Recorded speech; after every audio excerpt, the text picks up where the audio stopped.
following up, you mentioned a couple of things there that I wanted to ask you about. You talked about coal and energy, and there's a report that just came out this week, this jobs report.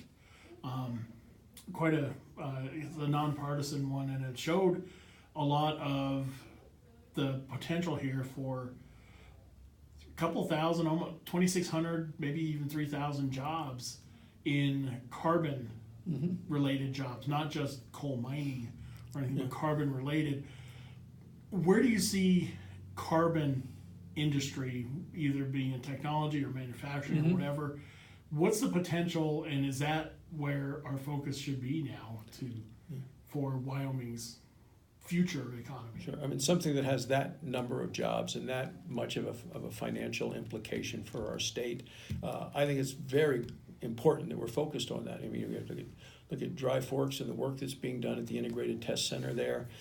I was here for when we had the grand opening of Dry Forks, and now the effort to provide a prize to see who can use carbon in a way that's financially beneficial. I think there's huge potential on that, and I've done all the studies, seen what the research is looking at. I think there's huge potential, which is where these additional jobs come from. So the state of Wyoming is invested in it. We're making sure that there's additional investments into that process because we want those jobs. We are blessed with incredible resources of energy here in Wyoming, and it's coal, and it's oil, and it's natural gas, and it's uranium.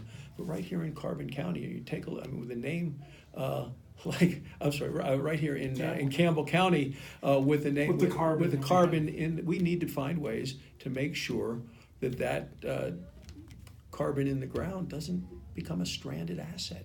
It has to be used. We need those jobs. We need the energy. Energy is called the master resource for a reason, and it's because it powers our country. It powers our economy. President Trump talks about us being not just energy sufficient or energy independent, but energy dominant. It's about using the resources that we have here in Campbell County and in Wyoming to power the world. And Russia uses energy as a power focus, and we ought to as well. It's an instrument of power.